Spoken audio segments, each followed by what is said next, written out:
18 April. Leonard, Barney. See if this thing's working, and it is. Okay. As I say, as I think I indicated, Len, this is kind of a special interest of mine, and this doesn't have to relate to anything that you want to do, but I just want to pick your brain a little bit. Sure. And I'm talking about roughly the first 3 weeks or thereabouts in January of 1945. And first of all, you've told me a number of times, what was the number of the medical battalion in 315th Medical Battalion. 315 Med Battalion? Okay, and at that point in time, you would have been what? I was the S3. You were S3, okay. Tell me a little bit about what that involved, Len, with the medical battalion. I'm not playing games because I really didn't know. Yeah. Well, on a routine day, my battalion commander and I would go to G3 and look over the situation map and be briefed as to what actions were being planned and where they expected to have difficulty. Or if they were going to move, would we have to reposition some of our medical units? And if there was going to be a heavy fight, then perhaps we might want to alert our support unit to get more ambulances coming up. And get more what coming up? Ambulances. Yeah, ambulance. Yeah. To evacuate our clearing company. We had a field hospital. Excuse me. Let's deal with the ambulances again and refresh my mind. Did you have ambulances integral to the medical battalion, or did you have to draw on a?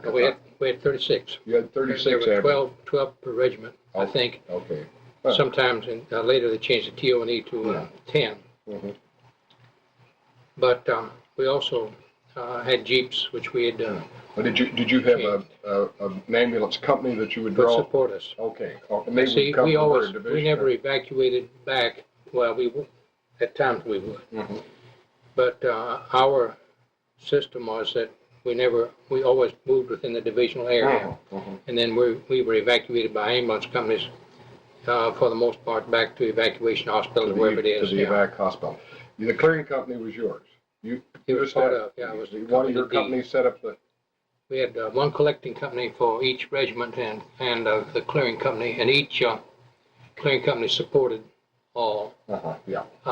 And there would usually a platoon of a field hospital attached to it for chest and belly cases. Okay. Head cases sometimes. And each of our companies had, we divided into at least 2 sections so that they could leapfrog and always be operational. And for example, a company might support one regiment with a collecting company. They were usually assigned. They were assigned. They didn't shift. But they were an integrate part of the combat team. Okay. The same as the artillery battalion and the infantry regiment. And I see one of the companies. So a company always went with. I forgot 357. Yeah, I forgot your regimental numbers. I had trouble with those. Okay, and B and C, and the D company was the clearing company. Right. Yeah. Did D company have a different staff component than the others? Did they have? Well, they were heavier in surgical technicians. Okay. But what about heavier in tendage? What about MDs? They're about the same. They usually would average, maybe at the most. Well, they were lucky if they had, say, 6. And we had 2 MDs per collecting company. Okay. One could be with each of the units. Yeah. And a commanding. I guess they had 3. Yeah, they had 3. Now, your administrative officers, did you have one of those with each of the collecting companies then too? Yeah, we had 2. Two. One was an ambulance. Platoon leader, which in Normandy that was the role that I played, and there was a litter bearer platoon leader also. Okay. And then headquarters company, which is where you would have been at this detachment, time. Headquarters. I'm sorry, it was not a company. Yeah, headquarters detachment. Okay. See the S1, S2, S3, S4. Were all MSCs. Yeah. And we had a motor officer. Okay. And a motor officer who was? He served the battalion. Okay. But in most instances, Well, he was of course looking out for the entire battalion. He was a guy to intercede for parts and new vehicles. You didn't have a service. It was headquarters and service was together. Yeah, right. And it was a detachment rather than company. Now your battalion commander was with usually he was with the headquarters detachment, and usually we attached ourselves to the clearing company. Okay, usually yeah. So was there a commanding officer of the detachment, or was that just the? He was also the S4. Okay, the S4 was also okay. He was a captain usually. Mm-hmm. Yeah. Okay. And you were S3. Okay. Right. Well. Okay. That's good background information. Now let's come to this point. As I read in the literature here that about the 1st of January of 45, you were located, I think the literature says, between the Moselle and Saar rivers, quote, in light contact with the enemy. Do you remember where you were located specifically? Well, yeah, we were down before the Germans started the bulge. No, this would be after the bulge had started. It would be after they started, but before you had made the move to the north. We were back in Eckering. We withdrew from contact pretty much with the enemy soon when the bulge erupted. Yeah. And we pulled back out 15, 20 miles, and I think we were in Veckering. How do you spell that? Veckring. I don't have that map here, so that's okay. I was just hoping that I would. I saw that in here the other day. Well, okay. but it was a German barracks, maybe 15 miles back from we had withdrawn, and so we were there from about Christmas, and then we knew that the Germans were moving quite well for them. Up north and into Bastogne, and then we got the orders that we would be marching toward Bastogne, which your history and the general history say that on the 5th of January you received orders to move, and on the 6th you were assigned to 3rd Corps, Major General John Milliken, and began a secret movement to an assembly area in Luxembourg. Identification on the vehicles were obscured. The troops relieving the 90th in France assumed the T/O patch that stood originally for Texas, Oklahoma, as I recall. right. And the relieving unit was, in fact, the 94th, I believe, 94th, but that's not too relevant. Okay, the 90th Division then moved about 50 miles into Luxembourg, and here I can show you on this map, since I've pulled it out. This is a section of Luxembourg. Wait till I get myself located here and get up far enough. Excuse me. Well, it wasn't at Wells. Here we are. Here. It is roughly this line here. This was roughly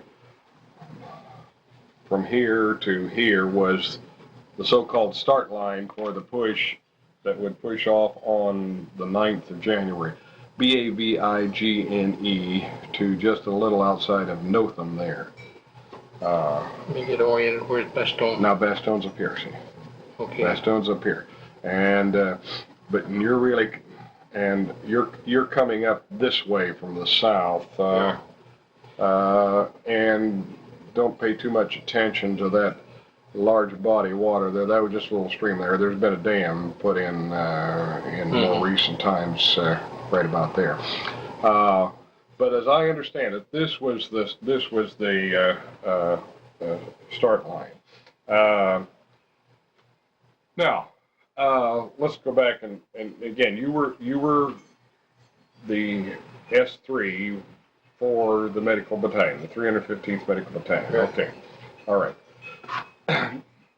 As you recall it, and never mind the towns and so forth, do you have any recollections of the trip north from down here in France to up in that? And tell me what. Yeah, it was snowing and it was very cold, and we had to bivouac, but set up on the way there. I remember having to move a clearing station in the middle of the night to move it forward once we got access to the roads, and I got a lot of criticism on that, but the next morning it was all right. We went to Bastogne, the 315th Medical Battalion. Oh, you actually That went is into the Bastogne? headquarters, yeah. Okay. Yeah. Well, okay. And that's one of the reasons I'm having trouble. Right. Well, you actually set up in Yeah, we set Bastogne up in itself. a hospital. We had we set up the Okay. headquarters and Company D in the field hospital. Well, now let me show you, and I don't have the map. I can sketch the line roughly here, and I'll leave it with you. The line went. Yeah. Here's one over here, so we can erase it. The line roughly, I'm too far out here. Went something like so. Mm-hmm. And down around here, see? In other words, you could have access to Bastogne. Yeah, we went. But you had to go back around this way to get there, and then maybe it came out farther than this. Depends on what day. You know, there was the south. They call this the southeastern bulge around Bastogne. It came. You might have had to go back around considerably further than that. I have to look at a larger map. But okay, you're answering my question. Your clearing company was set up in Bastogne itself. Yeah. Okay. That makes sense. At least one platoon. Yeah. Okay. Now you don't remember where any of your No, I don't. collecting companies may have been. Let's see. I believe the 358. Well, let's see. Yeah, that's my combat team. That's the one you were with. Mm-hmm. But let me just comment a little bit more here. What do I find here? Oh, well, the 357th, where I'm showing 357th was on the left, and the 359th on the right, and the 358 was in reserve at the outset. And then on the 12th, I guess it was, when they captured when they moved up through here, they captured Burl and some Duncalls, or I don't pronounce this right, at Bras. And by the time you got up here, you see you would have had pretty much direct access to that. Okay. Let me sketch in terms of this January action.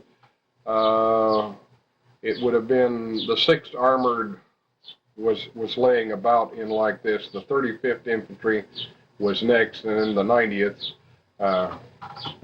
were all. These were the attacking units up along here. See, I guess on the 12th, as I say, was at Bras, and on the 14th, 6th Armored on the left, 26th, and then. Well, 26th was on the right, 6th Armored, 35th, and the 90th, and the 26th Infantry was over here. It says attack towards Niederwampak. Does that name mean anything to you? Mm-hmm. Okay, Niederwampak and Oberwampak. Yeah. Those are anything particularly that you can tell me about the action around there? It was very muddy, and as you can see, the road network didn't necessarily lend itself to our evacuating our collecting companies. Mm-hmm. And it got to the point that wounded were spending, well, the thing that really alarmed me was at one time, I think it was 11 hours for an ambulance to get from a collecting company back to us, and there were, the wounded just couldn't stand it, because there'd already been troubles before that for them. So we moved up as far as we could. We moved up into a valley, I suppose, across along about this river. And in one case, the only place I could set up the clearing company, because there was, there's always such a demand for parking. Everything was just bumper to bumper, and I finally was able to get into a good-sized house down in the valley. And in order to make a turnaround point for my ambulances, I got a hold of a bulldozer of engineers, and we moved a manure pile, and we just damn near lost the bulldozer into that century-old manure pile. But at least it helped us for a bit, but we could see we didn't have the answer yet. We were taking care of the people, but we couldn't move all of our vehicles up in the area. So then we went up a hill, we crossed a little river, and I can't locate that river. It's a very small, we're real close now to getting into Germany. Yeah, you're probably up here. This may be the Clerk River. We may be up even further. You see, in terms of that. Wait a minute. Let me get this. I'm off. This is a better map. Here's the German. Here's the German frontier. That's the Our River. Okay. Well, I've been trying to remember the name of that river. The Our, the Clerk. I think it was the Our. The Our River would be right. That's right on the German border. Yeah, because when we crossed it, there's an improvised bridge, and it was beautiful, clear water. Yeah, your division did force a crossing, up in this area. This would be now we're up to about the 29th of January, towards the end of January, and you're right. At this point in time, end of January and early February. The location may well have been up around the Our River because the thaw tended to come right at around the 1st of February. It wouldn't have been in I don't think you would have been hitting mud down in here, but I bet you did up there. And I don't know exactly. Let's see what the book says. Where does it say it? I think it tells us where. I think it tells us where we. But we got pretty mired down there, but we were right on the Siegfried. My next move out of that little valley was up on a hill overlooking. We could see the Siegfried from there. And we just knew we were going to lose people one way or another if the Germans shelled us, which they didn't. And although we were in full view. Yeah, this is February 6th, as they say. Well, I don't have the German, but Augsburg. But we'd be up in here, I think. Just a minute.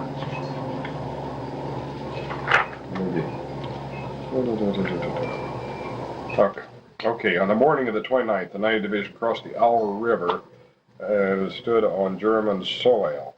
Is this the river? That's the Our, right there. Yeah. The one to make the junction through Belgium and Germany. Let's see if I can. I'm trying to get a location here that will.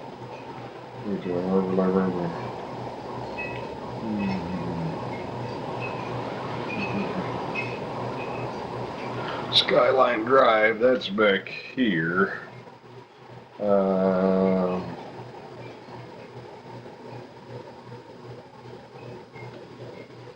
See, here. See the pictures. Here's Oberwalmpach, which is right there. Okay, and here's Aselborn, right? See this? Yeah. I should have brought this along. I think I have a picture of that same bloody airport. I think everybody took a picture. Well, you maybe no, I don't think it's the same picture, but there was shot down. I should explain. You see, part of my interest is that, as I say, we were supporting 6th Armored, and we went. We were staying in Belgium here until we got to Allerborn, Troyne, Hofeld, then Troy Virgins, and up in here. So you would have been right up in there, about probably crossing. Now, tell me, this is where you had the was in sight of the Siegfried line? You say the. Yeah, I guess wherever the river was. Yeah, this is the Our River. Yeah. Yeah. This seems to be a little bit more oriented toward the south. There's Luxembourg. Yeah. Here's Dillingen. Yeah. See, we were in Dillingen when we pulled back. Yeah. All right. You mean when you pulled back? We went up to Bastogne. See. Yeah. Okay. Well, I really wasn't in Dillingen, but we were. They just don't put the concerns on here. All right. No. Okay. The guy that some of these little towns, they don't appear. Well, yeah, I think practically all the villages around here. It may not be this is just Luxembourg itself, What you mean after you were up? Wait a minute, no, then I wasn't in Dillingen. Because if it's Luxembourg, there must be a German Luxembourg. Dillingen. Could very well be, yeah. Cause that's the problem here, yeah. Okay. Okay, but tell me about the Well, we were down in the valley in the ravine, and we were having so much trouble. And then the engineers built a road right out the side of a muddy field, and they brought in a lot of gravel, stones, wood, anything that they could, and some way or other. Then we creep up the hill because we couldn't at that time. We couldn't go to the left and then come up and then come down that Skyline Drive type of thing. Yeah. So we had to come across. At that time, then we had a big airlift when we got up in there, and a lot of C-47s dropped gasoline and all kinds of supplies, or maybe a quarter of a mile to me it was north. But I moved the clearing station up. This is where the commanding officer came up to me. Of course, the clearing station had been shelled at St. Mary Glease, and all those guys were spooked about that. And he said that if there was any untoward action, enemy action, that he would file charges on me. And I said, well, you go ahead. I think I'll be able to explain why I'm doing this. We're either going to kill them in the ambulances, or we're going to get up here and share the risk with them. And I think the Germans, at this point, I've always had considerable respect for their observance of the Geneva Convention, because I've been in their line 2 or 3 times, and I knew that they knew I was a medic. And I always tried to keep all the vehicles and bazaars white and all that. So we sat up there, and we were able then, of course, immediately to cut down the transportation time. It was there, though, that road was so, I don't think we really used it more than maybe 2 days or so. We took some critical stuff up through there, and we got the medics up through it. But about that time, then they were able to clear out the road over on the left, and then began to move either from the left or the right. But no one ever went down that road again. As far as if they did, they're still there. They're still there. It was soggy. Yeah. It was. You mean the mud was just so bad? But now it was about in there. Then I began to drop out. I dropped out of the picture for about a week. I was coming back from this next little incident that didn't result in any casualty on my part. I was coming back, having worked with the clearing station and the field hospital, and I heard somebody yell, "Radio number 4," and I yelled out, "Don't fire," but they did. They had 155 long toms, and they were firing flat trajectory into those pillboxes, and the concussion was tremendous. I fell to the ground just at the same time I yelled, but they fired, and in about 2 days I couldn't hear. Now, my decibels will show you that. Well, it was still have trouble with it? Yes. Yeah. A couple of days after that, the surgeon's office in Paris sent 2 lieutenants to take pictures of combat medics in action. And since I was the S3 and I'd had a lot of experience in the combat in the regiment, they had me then to show these fellows around, and all day long they were doing things that only green people do, such as we pulled up in the Siegfried line, they stop and they jump out, and I can't control these guys, and they rush out and they're taking pictures one of the other, of each other, in the dragon teeth.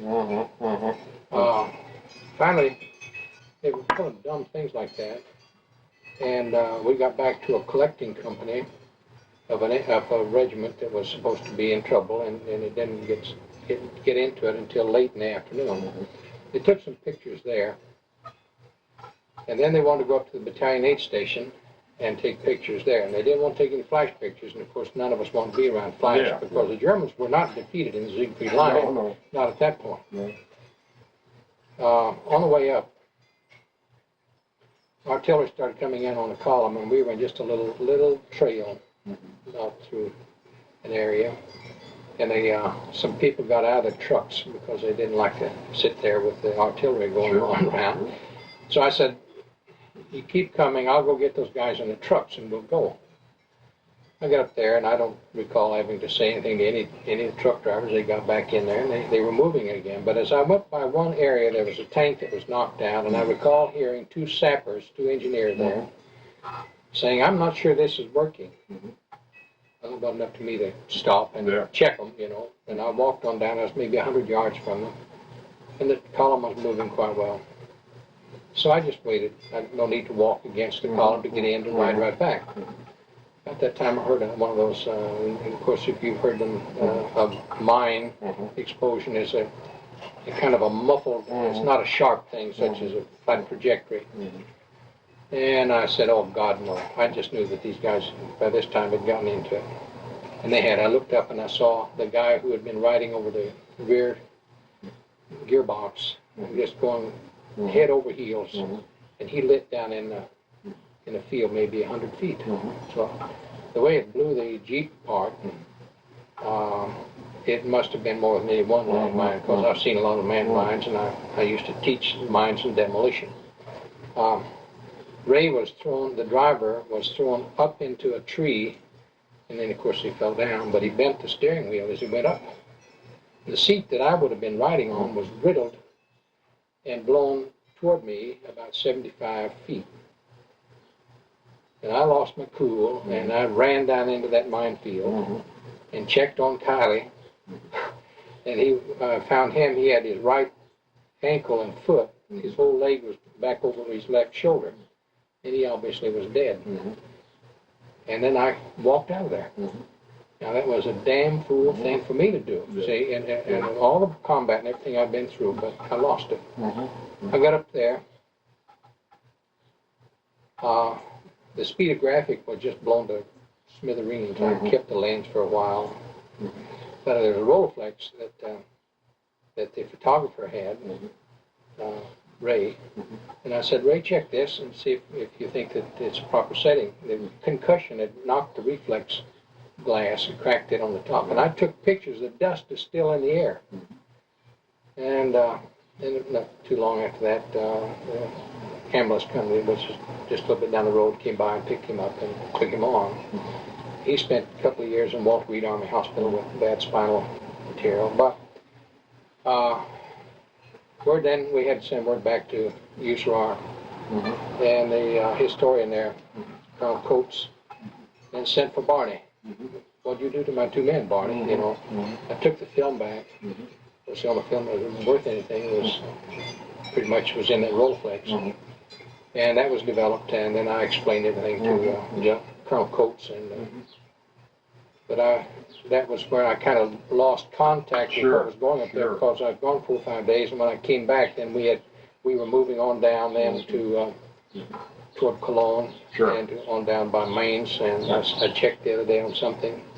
It's true. I crossed the river on the 22nd of March. But that was kind of my scene through that area. You were, let's see, the 90th crossed with 3rd Army. We were south of Mainz. South of Mainz, Offenheim. Beautiful day. Let me play back another. Should I take the stuff? Again, procedurally, in your role as S3, you had to kind of pick the locations for the collecting companies and the clearing. Not the collecting. Not the collecting. Okay. No, just the clearing company. Yeah. Well, who decided where the collecting company is going to go? Usually your ambulance platoon leader. I see. Because he worked as the executive officer, you might say. Okay. The doctors were always busy, and they left that kind of thing up to the MSC. Okay. So the collecting company was spotted by the one of the medical administrative officers in the collecting company. Right. Okay. And how close would you put? I realize it varies, but how close would you bring your clearing station up to? I like to keep it out of mortar fire. Okay, and that translates to about how many yards? I would figure it a mile to a mile and a half. Yeah. Okay. You wouldn't get closer than. No. Now you could, of course, they could get mortar up closer, you know, or you could be a lot farther away. But you wouldn't be much of a target. They had too many other things that were more threatening. Yeah. Your clearing station was usually under. From 5 to 7. It was within range of the heavier artillery. Of the heavy artillery, yeah. It was always within range of the heavier artillery. Well, not always, but you always keep it up. I should have said that. Yeah, no. The earlier you can get the guy through clearing on plasma or whole blood, the better chance he's got. And you did not your ambulance did not evacuate to the evac hospital. Only occasionally. You evacuated in front of you, in other words. Your people worked within the division area, and this was an attached ambulance platoon or company yeah. That evacuated. Where did they come from? The evac hospital, or usually they would be headquartering around one of those. Yeah, or were they separate? See, there were medical groups. Yeah. Behind us. They were, yeah. And they had assortment of units. Now, in one case, I had them come clear up to the company up at St. George, and when we were fighting Hill, back in Normandy. Okay. I've forgotten the name of the hill, but we had in 350 Hill 122. They were just overwhelmed. We had about 500 casualties when you consider that there were a lot of men that were killed that we didn't even have to process. But in that action, I don't know whether it was all one day or not, but we had 10 ambulances plus ours of the collecting company. Now you distribute your collecting company ambulances going forward a lot, so that you think you got 10 or 12 ambulances. That's a lot, but it isn't. When you got 3 battalions, that's right, and they're always loading or unloading or in traffic, and you can spend 3 and 3 if your whole regiment is committed, and you don't have anything left to haul from the collecting company to the clearing. So they had to come forward and help us. They actually were working. Yeah, well, they were moving the collecting company to the rear because they didn't know the front, and well, some of those guys wanted to live, and I think most of my ambulance drivers decided they wouldn't live through it anyway, so they didn't mind going back up into battalions. How far, on average, how close were the collecting stations to the, from the battalion aid station to the collecting station? Maybe about 2 miles. Okay. About 2 miles. And the battalion aid station was usually close to or adjacent to the battalion headquarters? Oh, I've seen it within 100 yards, back 500. Depend a lot on whether you could find a reasonably... Yeah, and you can't move constantly. See, if the infantry is on the move... You got to get up close. Yeah, and you're going to get laden, and of course they had their shifting capabilities, a leapfrog. Yeah. And so while one was being set up, and then you would cease taking casualties, process them out, and then you would move up, maybe go beyond them. Or join them. Yeah. What was your relationship, if any, with the medical detachments in the regimental medical detachment? Well, I knew all of the battalion surgeons. They were not a part of your battalion? No, they were part of regimental. They were a regimental you had a regimental surgeon, and then there was a battalion section with each of the battalions. Yeah. What was a regimental surgeon? Was he normally a major, lieutenant? Yeah, major. Major. And the battalion surgeon was a captain, probably? Yeah, right. And then they got to where they had medical service corps officers or MACs. Yeah. As trained as assistant battalion surgeons, and so they would be with each of the battalions. And they had some had some MAC officers in the regimental detachment then. Yeah, toward the end of the war. Yeah. And your battalion commander was Lieutenant Colonel, I presume, or that was the rank assigned. He may have been something else. No, he was always a surgeon, always an MD, excuse me. Yeah, and the executive officer, or the assistant battalion surgeon, or the assistant battalion commander. Yeah. That he was a physician also. Okay. So he was a major, and the medical service corps or MAC. I was a captain. You know, kind of a rank. Yeah, and I suppose the S4 was an MAC officer, wasn't he? 4. Yeah, he was a captain. Captain. The S1 was first lieutenant. But again, MAC. S2 was and the S2 was a captain. There was a major medical service or MAC in the division surgeon's office, and his work primarily was statistical. Okay. How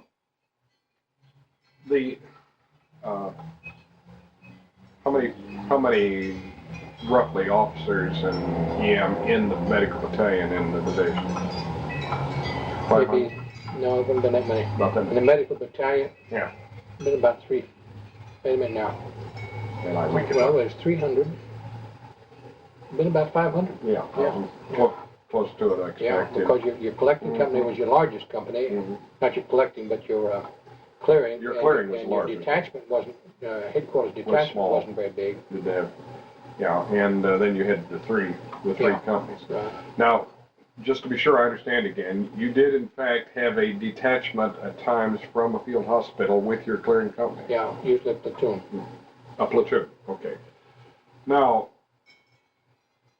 And then of course there were surgical teams or special teams that would that could be called up from the rear. Maybe if such as when we were up on having so much trouble getting stuff out of the Siegfried in that area, then they would bring these chest and head and belly people up with their nurses and maybe a few surgical techs. They had some, surgical techs. But in general, there was, well, the battalion aid station was strictly emergency medical kind of, keep alive. They did a lot of sick call. I understand that, but I'm talking about combat wounds now, I'm talking about. Well, yeah, there wasn't much point in keeping them around. If they were walking wounded, we would assemble those back at the clearing company. And the collecting station really didn't do too much, other than make sure they weren't bleeding. Process them on. And keep moving on in terms of that. Yeah, we tried to stay mobile. If they spotted somebody at the collecting station who was a critical, would they send them directly to the field hospital, or did they always come through the clearing station? No, I've even, in my case, maybe you recall, I wrote that one little paper on that French girl. Yeah. I took her directly to an evacuation hospital. I knew where they were. I knew she had to have blood, and I knew we didn't have it in the. So you went right station. to the evac. The evac hospital. Yeah. And then I had to see to it that she didn't get just pushed off on the side because she couldn't fend for herself. I realized that the Army referred to all of these people as surgeons. And well, in some level, I presume that's correct. But in terms of what I'd say really truly cutting surgeons, you had some at the clearing station, as you say. Yeah, you put more of that where you steel had back there. Yeah, that's where you had. Yeah, but we didn't have much turnover in our medical officers, and I think that all of them began to recall. You look back on them now; they must have been looked awfully young. Sure. Although I didn't think that they were so young at the time. They were older than you were. Yeah, they were older now. But I think that probably they got very good. I know our surgical technicians got tremendously good. What are you doing? You're assessing a guy. You're reading for shock. You're seeing where his blood loss is, and you got to get plasma or a blood expander into him, and knock off the pain and stop the bleeding, and be careful that you don't damage further in movement of broken, fractured, and compound fractures and all this type of thing. Keep him warm. And move him on. And get him out of there. Get him out of there. Yeah, and of course the surgeons who worked in the field hospitals, or even I presume those were they did more operations in a week than they would have in civilian life, probably of that kind. Well, one of the best surgeons in here in Columbus is a guy who operated in the evac hospital in Korea. Is that right? And he is tremendously speedy and accurate. Yeah. And he said he developed that in the evac hospital down in Tucson. Sure. He didn't. I think maybe I said in my note, this is more a matter of personal interest. An MD a guy by the name of William M. McConaughey, McConehey. He was the battalion surgeon apparently with the 344th Field Artillery Battalion, and I realized he did. He has written a book. I've seen it at the Military History Institute. It's called Battalion Surgeon. I just wondered if you'd ever read it. No, I haven't read it. That name doesn't mean anything. It was published in '66, but it was written about the time that it was written. I think about 20 years before that, and he was working in the Mayo Clinic in Minnesota when he published that book. So that's we had some very fine talent. Well, maybe some of it was their own self-assessment. Yeah. But I thought for young men, we had some men who had already pretty much arrived in there. Now I know of one man who should not have been up but Bob Knockway, who was a pathologist, you should never have to use a pathologist I up wouldn't as a know what regimental surgeon. I wouldn't have thought he would any place forward of a general hospital. Well, a VAC hospital probably could use. Wow. I don't know. They just didn't do much in the way of pathology. Would you know, nobody's got cancer. Yeah. I mean, they didn't get it from the. But you know. Oh, I shouldn't say all that. But I would think he wouldn't be up at a clearance. Shouldn't be up at clearance station. You know, it's kind of a different war for the guys who were in the regiments as those of us who were in the collecting company. Oh yeah. Because we didn't know the guys because we weren't seeing them on sick call. Yeah. But some of those men, some of the physicians,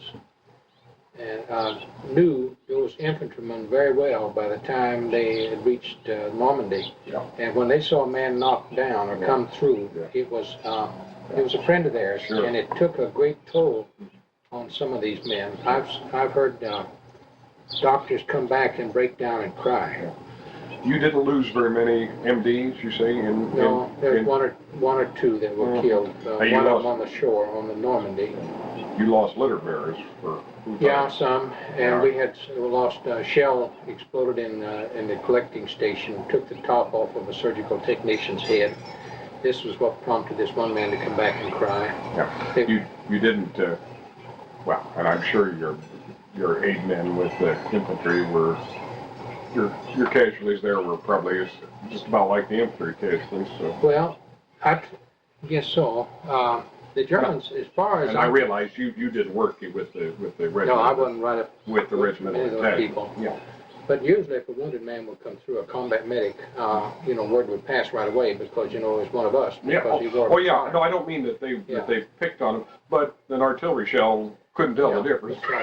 That's right. Well, one of the first things, and you've heard it up there with this group. Yeah. As soon as somebody gets hit, they yell medic. Oh yeah. They don't groan or anything like that until they've yelled medic. No, that's right. And I've been brought. I was brought clear ahead of the front line one time by somebody yelling medic, and I find myself out there between the Germans and a tank that's all buttoned down, and they're having a war, and I'm out there trying to stop a sucking wound on this guy's chest, and he was dead before I got there. Yeah, but they'll bring you up.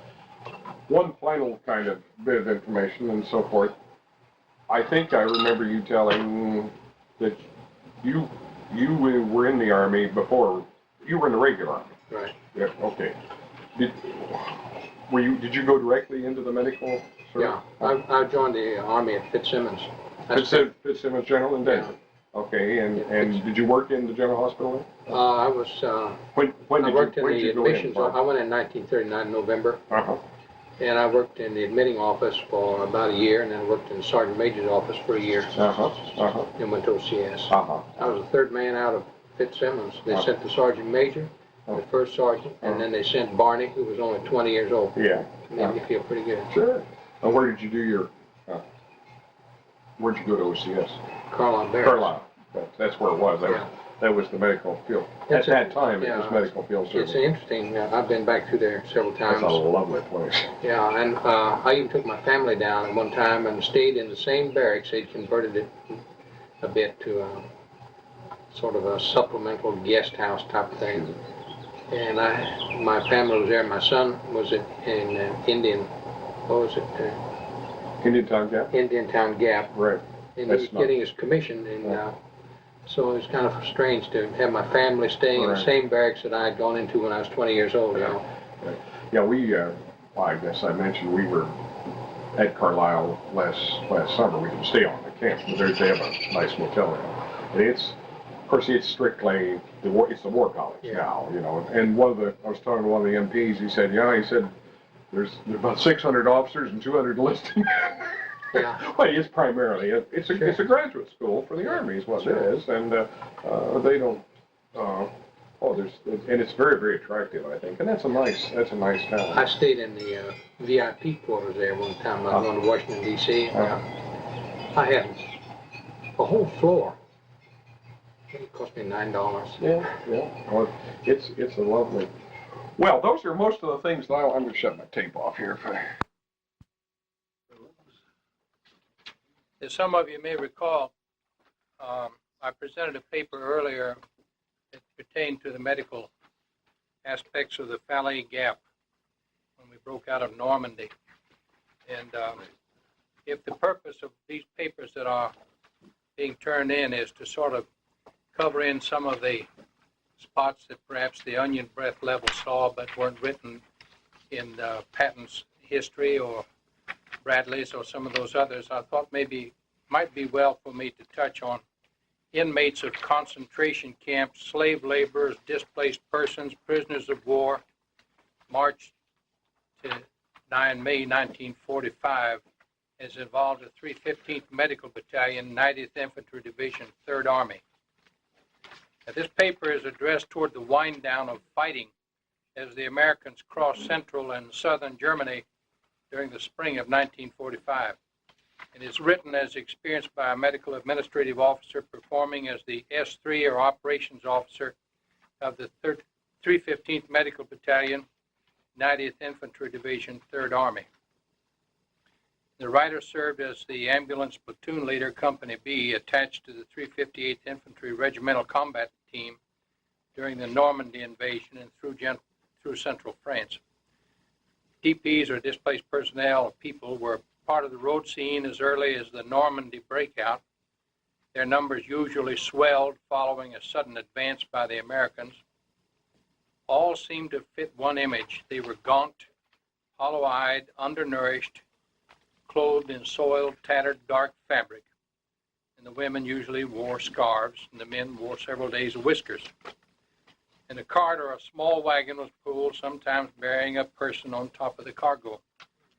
Blankets, a cooking pot, old shoes, and such were presumed to be essentials carried. Now, the number of DPs seen, no doubt, was only a small fraction of the total. Presumably, the number swelled as the fighting moved beyond areas in which they were overrun. Civil affairs teams seemed to be able to police or control them only for short periods, and many considerations attended localizing them. Health problems were aggravated by surging numbers.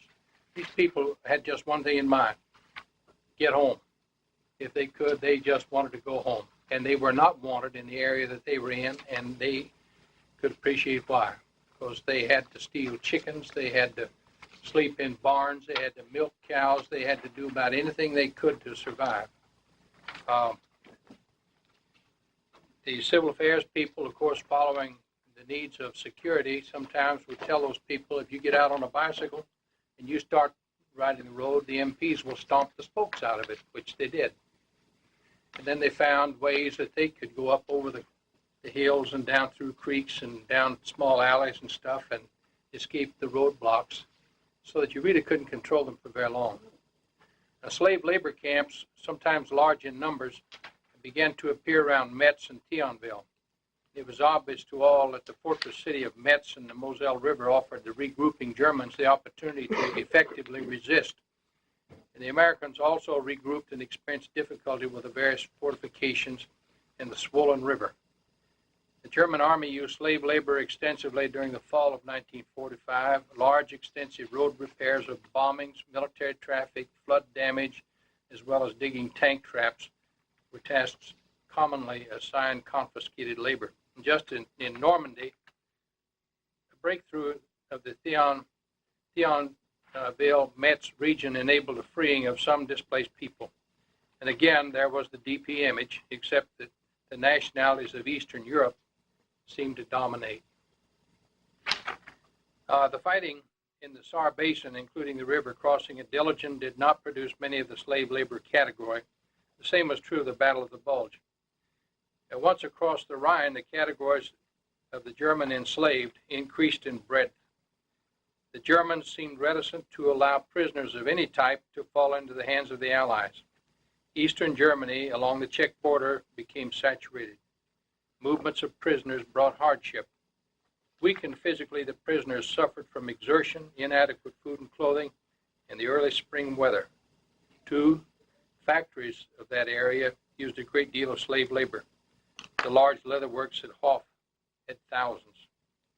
Now, the forward elements of the army could not concern itself extensively with health problems of the many slave laborers, displaced persons, and inmates of concentration camps once they were liberated. You notice that I mentioned the forward elements of the army. I'm talking about the medical service and and quartermaster, and those people who, had they the time, could have done more for the people.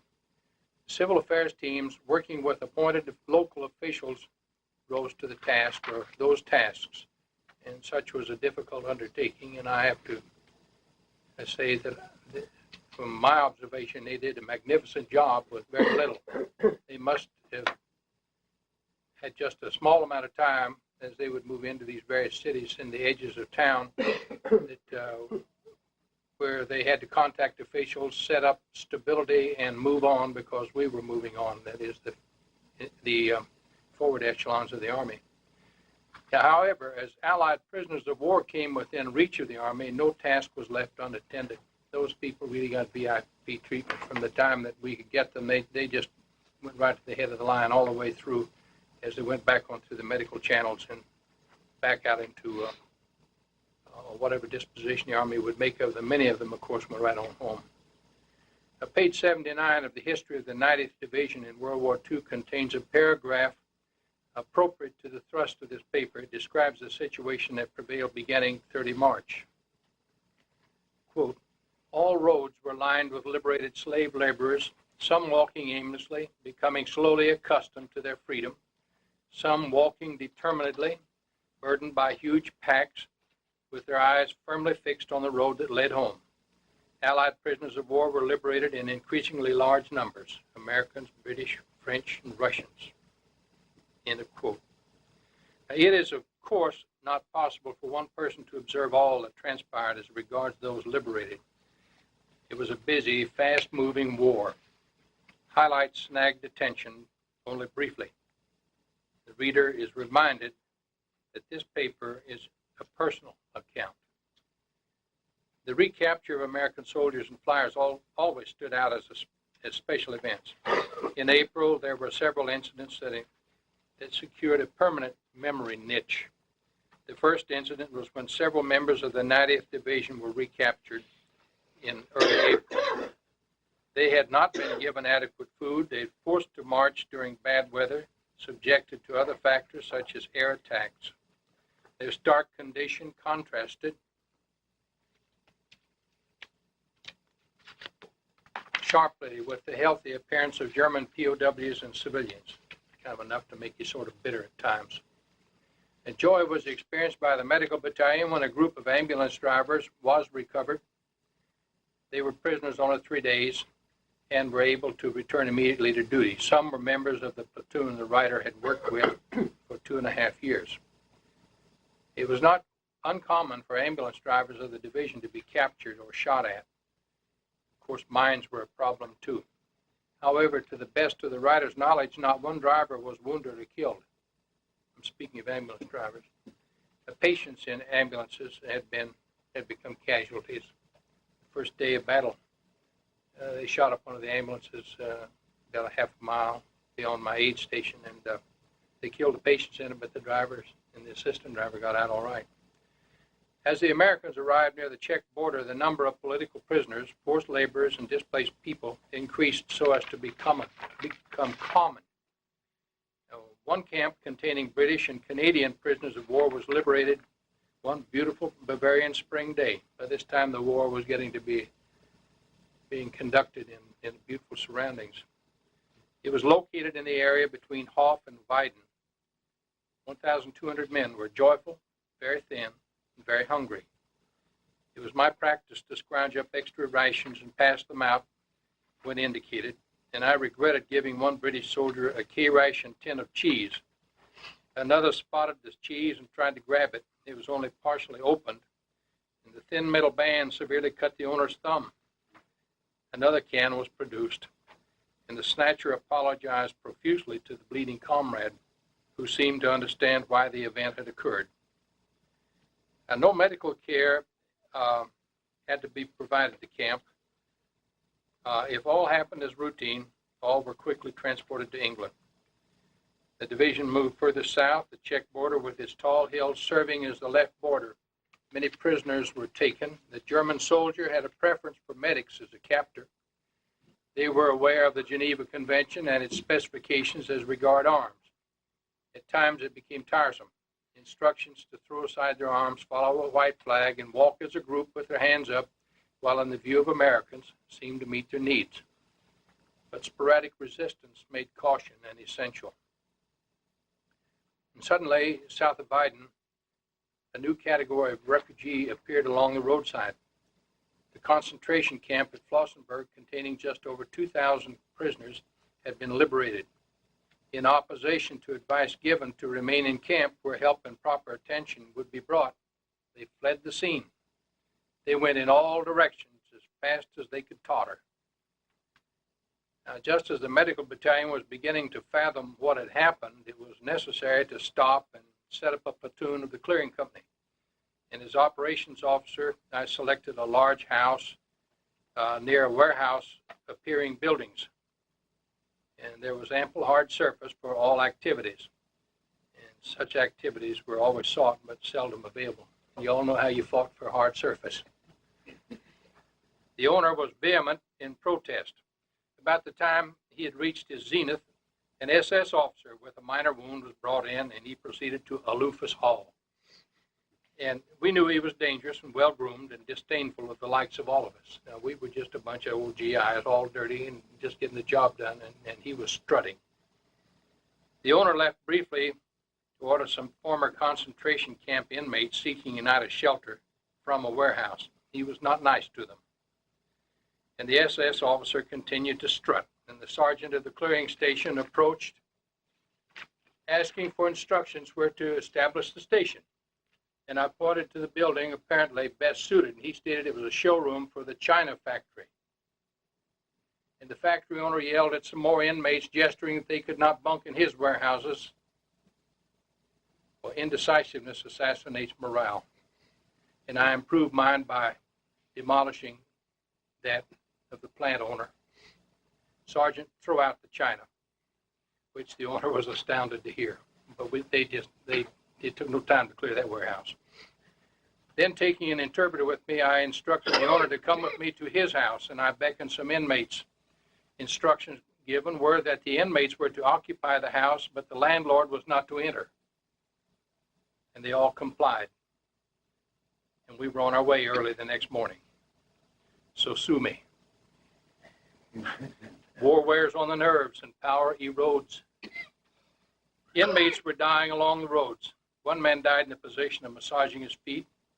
Another died while taking a drink from a tire rut. He remained on his hands and knees with face in the rut for 2 days. I didn't know at first that he was dead. And I drove by later, and there he was in the same position. At Flossenburg, a relatively small concentration camp when compared to such as Dachau, was only a few miles from Biden and Calm. Beautiful country setting, but not one inmate remained. They had fled. A pile of old shoes, a huge pile, perhaps 300 cubic feet, was in the room with 6 ovens, the crematorium. There were no bodies at the time of my visit. I guess they figured the best thing to do is run the furnace a little longer. For 2 days following the arrival of the Biden Calm area, I'd received word that a group that needed medical care.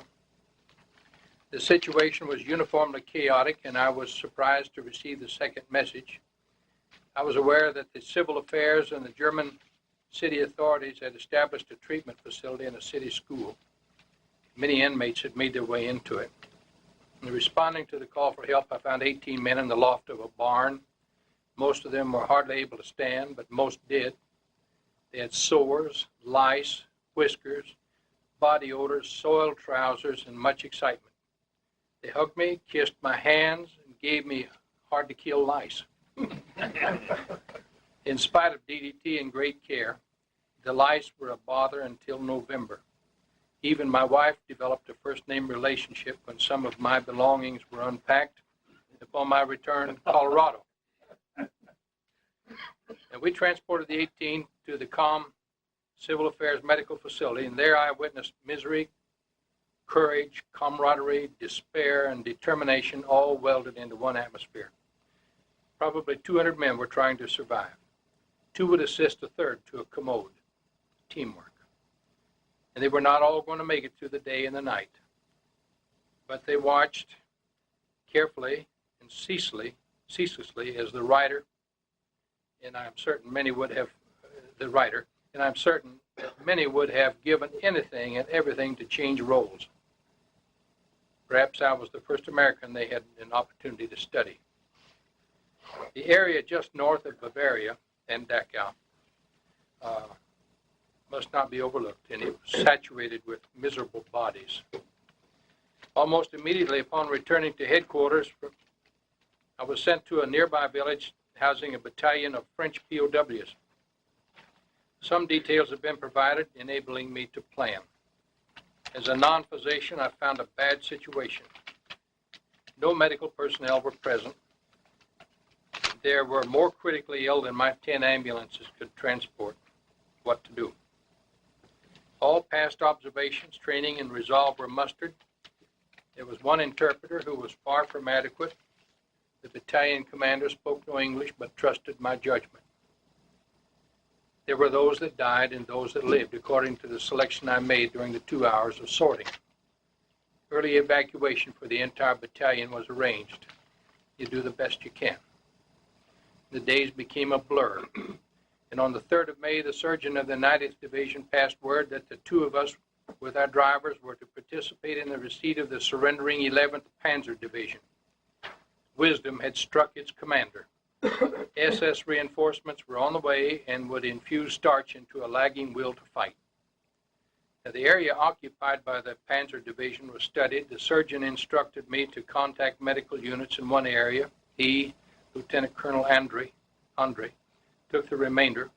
My mission was to learn the number of wounded, what assistance was needed, and how best to deal with a hospital train loaded and back in the hills separating the Czech and German nations. There was a time factor. Be back in divisional headquarters before sundown. The morning was well underway.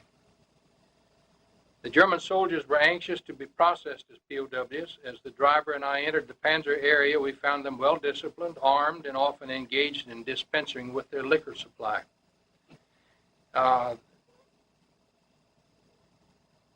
They were in motorized columns and capable of immediate battle.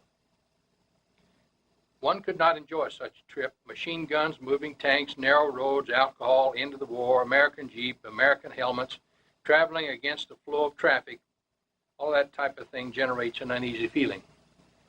My driver and I were traveling by ourselves. You know, it wasn't that we sent a great big column in there. The biggest, most aggravating problem surfaced in the office of the German division surgeon. He must have seen films depicting surrender ceremonies. He would not descend from the 2nd floor to the 1st floor office. No one would do business with me. Word would come down that he would soon join the 1st floor, and he did not come. And I pointed out that the meeting was a practical method of helping German wounded, not a surrender, and still no appearance. The day was nearing an end. I left the group. My division surgeon concurred in my actions, so as I related it to him in that evening. It was past sundown when we returned to our lines. 5 days later in Sosis, Czechoslovakia, we enjoyed word of VE Day.